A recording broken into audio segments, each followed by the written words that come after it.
Hello, everyone. Welcome to SideQuests with your hosts, Judah, Kirk, and Oliver. and today we're going to have a very awesome episode. Kirk, how are we doing today? doing good. Break nearly upon us. This is true. Break is going to be super exciting, super fun. We're going to get up to some hijinks ourselves. Yeah? Cool. Oliver, how are you doing, man? Good, I went to bed early today. That's a first. This man As is in 4:30 a.m. early. Yeah, so early. You went to bed at 4:30 in the morning? Yeah, it's early in the mornings. So when I was still up at 2, I thought that it was like super late. Yeah, that's not late at all. I don't think Oliver ever sleeps. I think Oliver is what's an animal that doesn't sleep? Is there anything in Raccoons. I mean, there's nocturnal animals, but there's So you're no saying you're a animal that doesn't raccoon? sleep. You're comparing Or yourself. you hibernate. I don't know, because I will see him every day. I have depression. It's like the opposite of hibernation. It's like constant awakeness. Depression, but you look dead. You look deader than usual. Depression. Depression? I That's mean, like- you do generally speaking look. Anyway, Like you're depressed and dead. back on point. So, we have a couple things we want to plug. If you're listening to SideQuests, we have a main podcast called Off the Record, which if you haven't checked out yet, you should go over to our YouTube channel or Spotify and check that out. It's Off the Record with Judah, Kirk, and Oliver. And secondly, we have a Patreon where we sell Oliver's feet pics as well as we release our uncut and unedited editions of our podcast. Super fun. We might think about doing other stuff on our Patreon, but if you're interested in that, it's only $1 a month, so feel free to check that out too. And for legal reasons, there are not currently any feet pics, although that is That is an option. to changing, yes. Yeah, that's about to change. Anyway. Our gaffs are saucier than Biden's gaffs, by the way. Yes, the unedited version of this is a lot more fun, most likely. This is true. And anyway, back on track. And I believe that Kirk has our topic for the day. So Kirk, how about you lead us off with what we're going to be talking about? Yeah, so we've got, I hope it's going to be a fun one, the future of cinematic universes. So we have, obviously very well known, the MCU, Marvel Cinematic Universe, right? And that's been going on since, early 2000s with Hulk and Iron Man and Captain America. And that's one that I've been watching for a very long time. But the future of cinematic universes as we know them now are kind of in limbo. We're not 100% sure what the future plan is for Marvel. There are a lot of interesting things coming up for the DC cinematic universe. Oh, yeah. Which Jude is going to talk a lot about. I will. We are also considering what other possible genres, maybe not just superhero, but genres such as cinematic universes for sci-fi, right? There's a Star Trek and Star Wars cinematic universes. Oh, yeah. So what could happen in those cases? President of Lucasfilm, I believe, Kathleen Kennedy is out now. Yeah, so she stepped down, which is there, great. Yes, there could be a lot of hopefully positive changes in that cinematic universe. And in preparing for this episode, I have jokingly referred to a cowboy cinematic universe as like an example of a totally different genre that could have a cinematic universe in the future when the superhero genre maybe peters out a little bit, although we all hope that isn't going to be the case. Yeah. But it's always a possibility. So just what are our thoughts on that? There's going to be a couple of subtopics as well. I've got a question at the very end, but hopefully this will be a very interesting episode. Yeah, this is true. So, Kirk, you want to start us off with the first level of discussing cinematic universes with discussing what you've brought up first as the most established and successful one, which is the MCU, Marvel Cinematic Universe. So, what do you have for us on this? Yeah, so of course we've had a lot of history with this, really the first 3 phases of the MCU leading up to Infinity War and Endgame, the Infinity Saga. There's also now this multiverse saga, which is like, maybe we can all try to forget about it in a lot of cases. I mean, there's been a couple of gems recently. We watched Captain America Brave New World. That was pretty good. Pretty good, yeah. Moon Knight, Shang-Chi. There have been a couple of gems in there. And then there's been Eternals. And She-Hulk. And She-Hulk. And the Marvels. Yeah, a ton of really bad ones. So, as far as the future of the MCU is concerned, there are certainly a lot of questions. It seems like they are headed towards a total reset in Secret Wars and Doomsday. Yep. They're probably going to reset everything, and, they'll give us a new X-Men story, a new Iron Man story, a new whatever other stories, just fully rebooted. So that could be very exciting. Or they could just, release utter slop like that happened recently. Yeah. But speaking of reboots, there's recently been quite a big reboot in DC. So, Judah. So DC is resetting its cinematic universe under the headship of James Gunn, who is famous for directing Guardians of the Galaxy trilogy, which is fantastic, all three of those films. And we're set to get their first movie debut this summer in Superman, which, as a Superman fan myself, if you've listened to this before and not gathered that, that's not much of a surprise. I'm very excited for that. Looks like it's going to be a good kickoff to it. And it's a little bit interesting the way that he's structuring a cinematic universe, because it's a little different than the way that Kevin Feige and the executives at Marvel structured theirs, in a more straightforward way, I would put it. So the way that James Gunn is kind of going about this is he's going off of strength of script. So he's basically invited a bunch of different writers from comics, film, TV, others, to submit whatever stories for whatever characters they want, and based off the strength of those scripts, whether or not DC Studios will approve that and get it into production, and whether or not James likes it enough to put it in the DCU. So it's starting off very simple with Superman, which is going to be the big blockbuster for the first installment in the DCU, right? But we're also, next year, we're getting a Sergeant Rock movie, which I'm pretty sure 99.9% of people who are listening to this have no idea who that is. And two-thirds of the podcast hosts. As well as we're also getting a Clayface movie, which is going to be a little bit different. And so he's basically structuring it in such an interesting way. And also he's open to including video games as well as TV and other animated formats into his universe, which is such a new way of doing things, and it's a very interesting one. And we'll be getting back to that one too. Yeah, we'll definitely be getting back to that one. But it's quite interesting the way he set this up, and there's going to be overarching story, right? There's stuff with Superman setting up a big story. They said they have a 6-year plan. They have a culmination movie for the end of their first chapter, which is called Gods and Monsters, already planned out. But within that world, they're open to not just telling those big stories, but also little stories with characters that fans might resonate with. Like, Superman may be a $1 billion blockbuster, but a $20 million Clayface horror movie doesn't need to make that much money, right?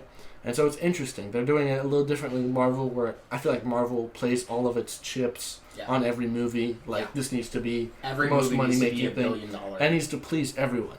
Like, DC will have their big movies for everyone, like you bring your family to go see. They're also going to have a gritty war movie in Sergeant Rock, which is quite different from Superman. They're going to have a horror movie that is focused on body horror and it's like a psychological thriller, really, in Clayface. As well as, Supergirl is not going to be the same kind of, family movie to bring everyone to as Superman. It's a different story. It's going to be more sci-fi focused, whereas Superman is more direct superhero focused. You know what I mean? Right. So it's really interesting how they're, setting this up and introducing all these classic characters that a lot of people know, as well as, putting forth movies and greenlighting scripts for shows and movies and games and stuff that are quite different, Yeah, that's really cool. Thank you for giving us that rundown. Oliver, on these two properties, Marvel and DC, you're pretty new to them. You haven't exactly grown up on superheroes. Super green, dude. You haven't exactly grown up on it as much as we have, or really been into it. So I'm wondering what you might think about this. Anything you're excited about? Honestly, growing up, I really enjoyed monsters. Like Sharktopus. You guys know Sharktopus? No. I have no idea what that is. We watch. I think I watch a lot of stuff that probably kids shouldn't watch, like Sharktopus and Piranha 3D. Oh, I know And- what Piranha 3D is. Yeah, it's actually very kinda screwed up. voyeuristic. I guess the closest thing to superheroes I watch is Ultraman and Power Rangers, a lot of the Japanese stuff. So, actually, I was really into Dragon Ball. Like, every episode of the old Dragon Ball TV show I basically watched on Boomerang. This is So, fair. Do you know that Goku is a direct ripoff of Superman? And the creator is stated as saying such? yeah, I mean, I think that's kind of obvious given his It is. his outgoing and extroverted character that has superhuman powers and knows like kung fu and stuff. But honestly, I'm just here for the monsters, but also interesting characters that aren't pieces of toast. I think Superman is pretty beat down on. His people really don't like him just for the basic fact that he seems pretty vanilla, but I mean he was the original Superman, and there is the fact that he represents that moral kind of perfection that Yeah. humans struggle with every day. And Yeah. actually So- Jude and I go ahead. So are you very interested at all in these like interconnected storylines where there's like a whole universe where, if you go and watch, for example, when we went and watched the Captain America movie, there's all this history, 20 years of movies behind it that, you can see Easter eggs and things like that, and everything will connect both to things from the past as well as things in the future? Mm-hmm. Or do you just much prefer self-contained stories where there's a beginning, middle, and end, and that's it? Where do you land on that? Or maybe a mix of both. Gonna be honest, I probably missed most of the references in these movies to the greater universe. It's sort of like the Bible. There's a major overarching purpose for each book, That's actually a really good analogy. and like a deeper themes that can be found. I mean, Jesus Christ can be found in the whole Bible, but Yeah, where you read, say,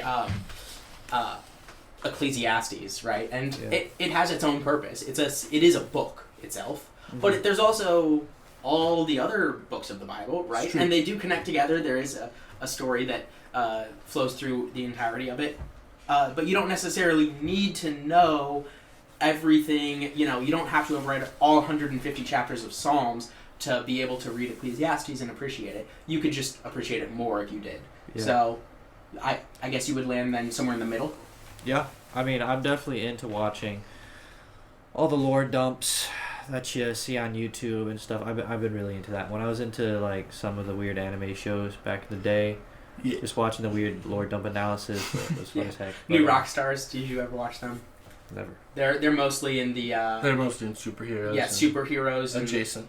yeah things that are kind of similar. So I have an Like- interesting question for you, Oliver, because you mentioned monsters. Do you Yeah. know anything about the Dark Universe from Universal? Where they tried Yes, this. I have. Yes, I have. I tried that. They tried that in the mid.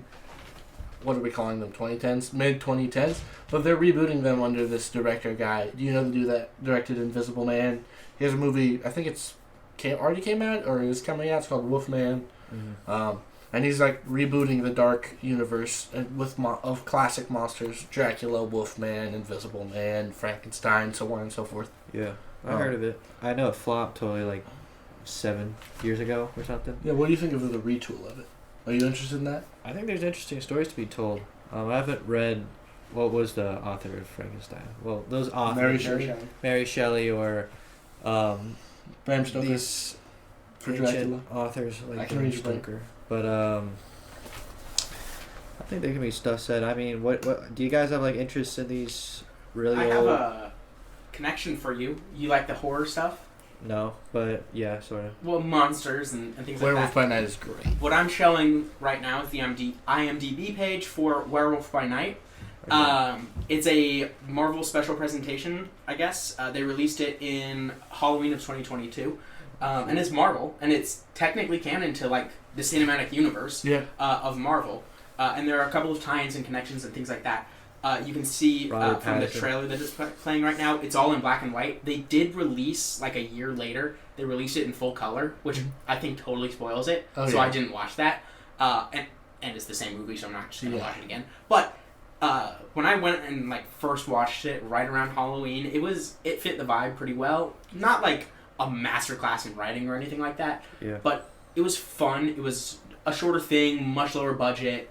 kind of what you were talking about earlier, where it didn't have to be $1 billion movie they were releasing. It didn't even go in theaters. It was purely on streaming. Disney Plus. Yeah. So, but it connects in with what you're saying about like you like these more like monster-y, like Dracula, or you know, horror aspects of the genre, and you know, this would be a good one for you to watch. I also do recommend to our viewers that you guys go watch it. It's not too long. It's probably about an hour. I don't actually remember. It was 2 years ago. It's like 45 minutes. Yeah. It's really short. It's a good, fun one, especially if you keep it in your bookmarks for Halloween. This is true. It's interesting. I wouldn't recommend it for kids, though. Would you have any thoughts on that, Kirk? Dude, I don't really remember many of the details. It'll be fine. It'll be fine. They just need to grow up. I would say really young kids probably shouldn't be going to the theater to watch most things that aren't like Pixar. So debatable. I saw Avengers in theaters when I was 6. Yeah. There's exceptions, and you know some movies can be made more towards younger audience, but generally speaking, you know, simple Pixar movies, old Disney movies, none of the new crap, but old Disney movies, things like that. That should be the main thing kids are watching. So I would maybe not a Disney is a movie. feminist organization. Don't support them. But they're like the old like original Cinderella or okay, that's you fair. know. I thought you were gonna say something like Beauty and the Beast, where Gaston. Fun fact about Gaston is the good guy. I thought that so my older sister, favorite movie, right? I thought for my entire childhood until very recently, which is when I say recently, it's a couple years ago. I watched it again and I realized that Gaston is the bad guy, quote unquote. When I was a kid, because of the way he's designed, and when I watched it when I was little, I thought he was the good guy. Yeah, that he's like a big, strong man. Yeah. I thought that movie is like a great tragedy, and like the villain wins. Yeah. Which would make it so much deeper. But, I mean, realistically, you are right. The villain did win. Gaston is the good guy. I will die on this hill. Well, anyway. Justice for Gaston 2025. So, we mentioned a lot about Marvel and DC already, and slightly adjacent to that. But I'm wondering what you guys think. What other cinematic universes? Again, I've jokingly mentioned a cowboy cinematic universe, but whatever genres you guys like. Yeah. So I think there's an interesting thing. Comic books in general, even different genres. Superheroes the most popular, obviously. One of the emerging competitors with DC and Marvel right now in the comics industry is the Energon universe. I think that's under either Image or Boom that published those books in the series. That's Transformers, G.I. Joe. There's a couple other 80s cartoons that I don't know of that they also do books for. But that's become rather popular, and those have very differing and interesting genres. So if, I don't know, Hasbro or whoever owns those rights to those characters for film is interested in doing, like, there would really be an action-centric. That's, like, the only thing I can think that connects them. Because I'm thinking of the current Transformers thing right now, and it's basically just a space adventure. Wait, whereas, there are still Transformers movies coming out? No, the comics. Transformers comics, okay. Yes. Whereas G.I. Joe is more military thriller kind of thing. It's interesting how it's doing, so that could be a possibility. You mentioned Sergeant Rock. You think that's like a direct competitor to G.I. Joe, or? Not really. So Sergeant Rock is an old World War II character. You can see from going back to comics in the 40s, you can see him fighting alongside Superman and Batman, Wonder Woman, all that stuff in World War II. In recent times, they've gone back and basically with every war. Like, he had a series during the Vietnam War that was anti-war. He's an interesting character because in the sense, he represents kind of what I would say is whoever the creator of him's opposite perspective, because he's the kind of this enduring sign of war.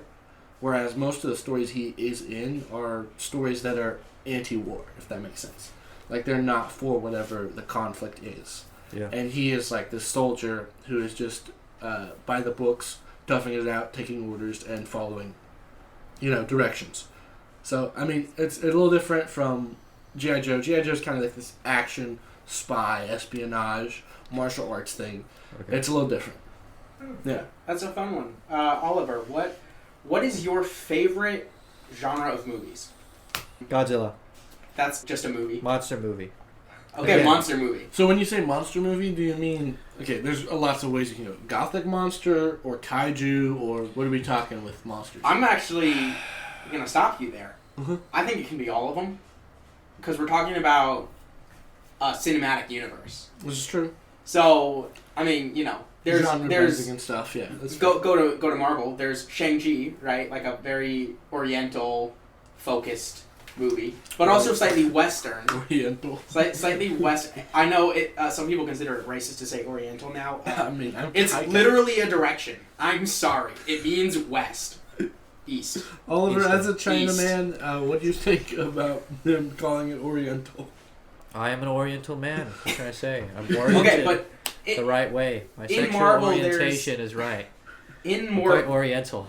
in Marvel, there's tons of different kind of sub-genres that still feed into the superhero genre. So it can be like big kaiju monsters or just, Dracula in the same universe. Mhm. If, you have creative enough writing. Yeah, Right? that's So fair. I feel like deep movies, they got a purpose. They like imprint on us in a way where you don't directly remember it, but there's like a philosophical way that imprints on you. But for me, the most memorable movies are the monster movies, like Pacific Rim, Godzilla movie that came out 2016, Godzilla 2014.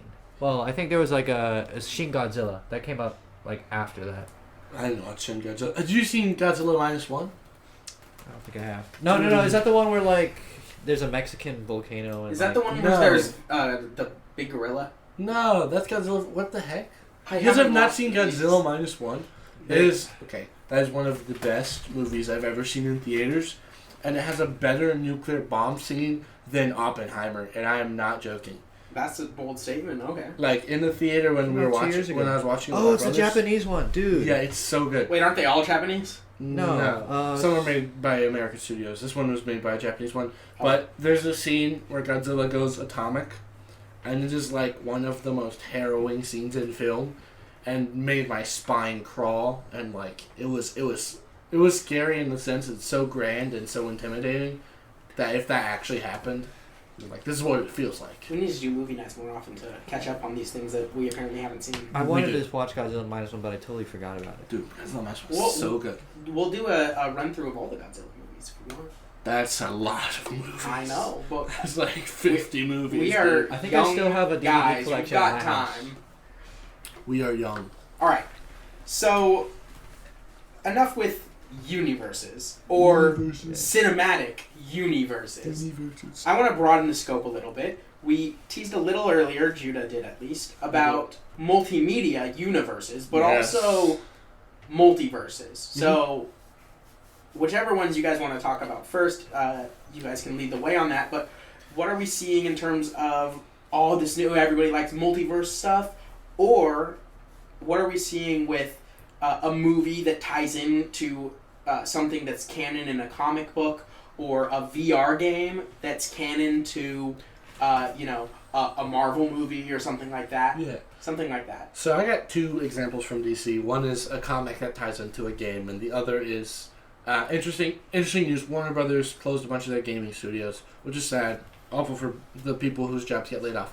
But in that, it was being a streamline for DC and the executives at DC Studios to come in and greenlight whatever games for their universe. So that's like one thing. Jim's going to talk about it a little bit. Like they're setting games well into probably the next phase. Like whenever they reach phase 2 is probably when we're going to get our first games. So they're kind of scheming ahead with that. Mm-hmm. And he talked about that being for main characters. So that's the first film to video game thing that I have an understanding of. Second is the Arkhamverse. The Arkhamverse started with Batman Arkham Asylum in 2008. 2009. Great game, fantastic series. If you've never played the Arkham series, it's super fun, engaging. It's a little dark in tone, but it is an engaging game. What spun out of that was one of the best-selling Batman comics of the 2010s, which was Okay. that's coming out in the 2020s, dude. Okay. You're a decade off. Yeah, you're a decade off. No, I was thinking Hush. But I was like, No. So it spawned its Oh, actually, own happy. comic series in that universe that explored the lore of that Batman and that universe. And there's, I think, like 20-something volumes of that. That is the most example of something that came from video game form going to something else. And kind of, some of it with the last game, Arkham Knight, and Suicide Squad Kill the Justice League, which sucked, came back into those games and formulated the story of those games. Which is interesting to see. Oliver, do you have any examples of that or multiverse stuff? I just have an opinion. What's your opinion? Multiverses kind of suck, especially if they're like trying to flesh it out. Especially the way they're doing it now. Interacts. I feel like there is a latitude I will give to the fact that there will be different universes. There will be a disconnect between the different comic issues in the universe they lie in, but that's just a mere fact that the artists are trying to tell a different story. God doesn't make a bunch of universes just to make it cool. God would make a bunch of universes if it were to glorify him and to artistically illustrate something deeper. Yeah, there definitely needs to be like a reason behind it, a good story that you're trying to tell with it. I think a good middle ground with this whole like everybody's doing multiverses now is like if we had Marvel has their universe one where they just do all the things that they're doing when they do the reset, right? Yeah. And then DC has their universe where they have all of the things they're just doing in that one universe. But then in the multiverse, there's a crossover, right? Yeah. A portal opens up and Superman flies through and crashes into Iron Man or something like that, right? Yeah, that's never going to happen in film, but... Right. But the general idea behind that is these are two entirely separate things. They have their own goals. They have their own... meaning that they're trying to like relay through the storytelling. Yeah. They're just entirely separate universes and stories. But every once in a while, they can make certainly a lot of money by doing a crossover. Yeah. People like crossovers. It's a lot of fun. It is. Right? And it could just be like a rare extra way you can tell a story. Yes. Right? But note the word rare. Yes, this is true. It can't be going on like how we're doing it right now. Well, what I think is interesting about this is I think the best way to handle the multiverse thing is not with these crossovers, right? Like, the best crossover multiverse story, and you can debate me on this, but this is factual. Alright, I'll give you two examples of this. I'll give you one from DC, which is Crisis on Infinite Earths, which, guess what? That ends the multiverse. I'm going to kind of spoil... Secret Wars for you. The Secret Wars from 2015 by Jonathan Hickman and Saad Ripik. It's all about all of the multiverse is coming together into one universe. Yep. All of the best crossover multiverse stories are about all of the multiverse ending. So that's one thing to think about. Also, I think if you're going to have the multiverse, I think you just do stories in whatever world you are going to do them in. Right? So like DC has Elseworlds Productions under DC Studios. Like, the Batman 2 from Matt Reeves will be an Elseworld production. Any other ideas that don't fit in James Gunn's canon, but he likes and was willing to greenlit enough to put in theaters, right, or put on streaming, will be an Elseworlds production and have its own universe. But it's not... There could be overlap, who knows, if DC gets to a point in, I don't know, 10... to 15 years where they have a massive multiversal crossover, you can use those characters and that'd be kind of cool. But like having your stories in your own universes is an interesting way of going about it, and I prefer. Yeah, that's cool. That's certainly a fair way to assess the whole situation. I do find it interesting that the best multiverse stories are the ones that are getting rid of the multiverse because the multiverse is such a problem. Oh, yeah. I think that it probably comes down to the writers that they have in these multiverse stories just aren't very good at that, right? Like, they're not good at writing... That's one way of putting it. They're not good at writing multiverses. I mean... They're not good at writing, period. We live in a universe, right? Mm-hmm. One. Yeah. There's one way that things happen. There's history. There's potential futures, right? And so sometimes time travel stories can get involved, right? But generally speaking, like, it's one universe, right? When you try to go and write in a multiverse, it's just opening up a lot of complexity that you have to, like, try to think about all these different ways things could happen and try to tie things together that really aren't meant to be tied together in some cases, and, you know, whatever else. It's kind of like trying to draw something in 4 dimensions. Yeah. You can't do that because we live in 3 dimensions. So the best you can do... We might be able to do that in some point in time. Maybe, yes. Maybe. And that's kind of the point I'm trying to get across, actually, is right now we can... I mean, really, anybody can draw in 2D, right? Get a piece of paper. That's true. Right? That's super easy. Can you draw well? That's a different question. Open up, you know, designing things with software in 3D. Architecture is a kind of 3D art in some ways. Sculptures, you know, pottery, those kinds of things, they are 3D. In VR, modeling. You can just make... 3D modeling. Yeah. In VR, you can make just 3D art straight up. But there's not really a way to make 4D art. You can make representations of things in 4 dimensions, but you can't actually make 4 dimensions. Yeah. Right? And maybe we'll get better at making those... what was the word? Representations. Yes, sorry. Totally blank. Maybe we'll get better at making those representations in the future. But, I mean, right now, not very good at it, right? And it could be the same with these multiverses. We're not very good at making a representation of a multiverse because, like, we don't really know what that entails yet because it's such a new concept, really. Yeah. But maybe one day we'll get there. So, I suppose we'll see. We will see. This is true. All right. So, final thoughts. Keeping it short and sweet so we can get out of here. Oliver, I want to start with you. What's that new Avengers video game called? Which one are you talking about? Kind of like Marvel Rivals? Marvel Rivals, yeah.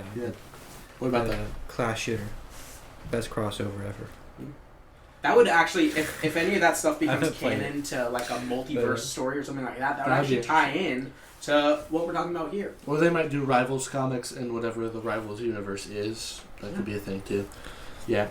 I think it's interesting talking about cinematic universes and stuff. Because who knows, we didn't even touch on video games or your joke of Western stuff. Because video games could very easily, like, we could have a Nintendo universe. We could have an Xbox universe. Well, I think we do have a Nintendo universe now. I mean, Mario and Sonic in the Olympic Games, right? My favorite movie. But there's so much potential and interesting things. We'll just see.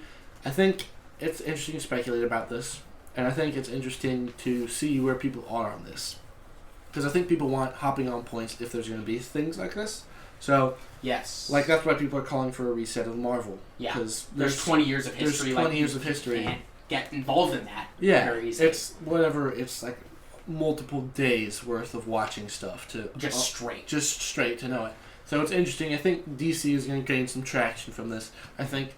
You know, video game movies and other stuff like that. And we might see the return of, like, you know, blockbusters from different types of genres be the defining things for years and not just superheroes. Like what we saw with Maverick. Like, so Maverick, I mean, Dune. Yeah. Like, the difference between what Maverick came out in 23, right? I don't remember. 2023, I'm pretty sure. So Top Gun Maverick, best movie of 2023. Dune Part 2, best movie of 2024. Name what the thing that connects those two things is, and I mean I couldn't tell you. Tom Cruise is the chosen one. But they're more or less standalone. Yeah. Right. I mean, Dune. There is a universe about Dune. Yeah. There is the one previous movie. But I'm pretty sure there was a lot of people that went into Part 2 not having seen Part 1 and were still able to enjoy it for sure and understand the story. So there's still a little bit around it, but it's more or less self-contained, right? There's certainly not like 20 years of history that you have to go back and watch, right? This is true. In Maverick, there's the one movie before. You don't really need to have seen it, but it does make it a lot better if you have seen it, right? Actually, a lot of the emotional hits. Yeah, a lot of people I know that watched that movie did not see the original one, specifically because it was R-rated, and most of the people I know are, you know, underage over watching R-rated movies. Yeah. So it's like that too. Yeah. So, and again, even though there is the one movie, it's not 20 years of movies. So you can much more easily just go and watch the blockbuster. right? Yeah. So hopefully we see a lot more of those, just, one-time entertainment experiences, because I feel like people generally appreciate those a lot more than anything else. Yeah, it's fantastic. Well, we here at SideQuest, which this was a very fun episode, thank you, Kirk. Mm-hmm. We here at SideQuest hope that you are having a blessed week, and also, we're going to just bid you adieu. If you haven't yet, check out our main podcast, Off the Record. And again, check out our Patreon. I don't know if there'll be a link in the description. Maybe. There will be a link. Something like that. And there will be some extra member content in the Patreon, so if you guys want to listen to that, stick around or go sign up for the Patreon. So, with all of that said, you guys have a great evening, a great night, and a good morning as well. I don't know. I can't say great morning. It hurts my brain. Anyway, we're not being ripped off. We changed the words. We changed the words around. You changed the order. Change the order. All right. We bid you adieu. See ya.